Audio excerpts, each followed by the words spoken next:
And that's right, because it was Christmas Day. Back in those days, we only travelled down on Christmas Day to play the Boxing Day Test match. And I was coming in, I was expected to be 12th man.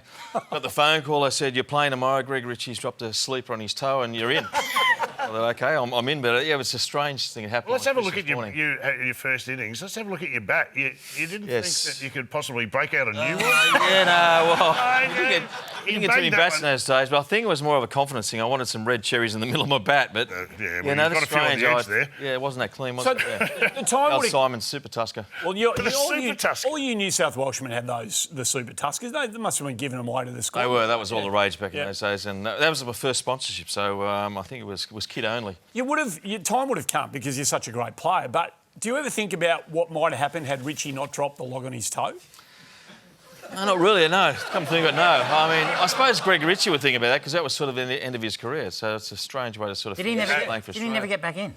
Wow. He would have played a couple of tests after that, but yeah, I mean, I guess you don't know how your career's going to all of a sudden change, and a bit like Brendan Doggett, playing this test match in Perth. It's come out of the blue and chance to be a superstar and play for Australia. So how did Mark, your brother, how did he make his? Look, I can't really remember, mate. He took the place of someone else. Who did he replace? Yeah, well, I was actually... Who did he replace? Yeah. I'll tell you in a sec. But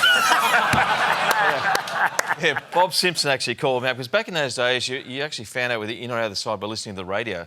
The selectors never called it up, but Bob Simpson did the courtesy and told me I was dropped. Yeah. So I thought, OK, that's fair enough. I was struggling a bit. So I was at my girlfriend's place, who's now my wife, Lynette, and I thought I'd better go home and tell my mum and dad I'd been dropped from the test side. So I went home, knocked on the door, opened the door. Mum was there, and she could tell straight away the body language wasn't that great.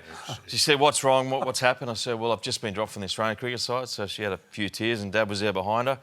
And she said, well, who's replaced you in the team? I said, he has. Mark was standing behind them, and that was the way he found out he was in the test side. He didn't find out by selectors, he found out by me. Is that right? You're in, yeah. And then he rubbed salt in the wounds by getting 100 in the test match, saying I should have been picked earlier.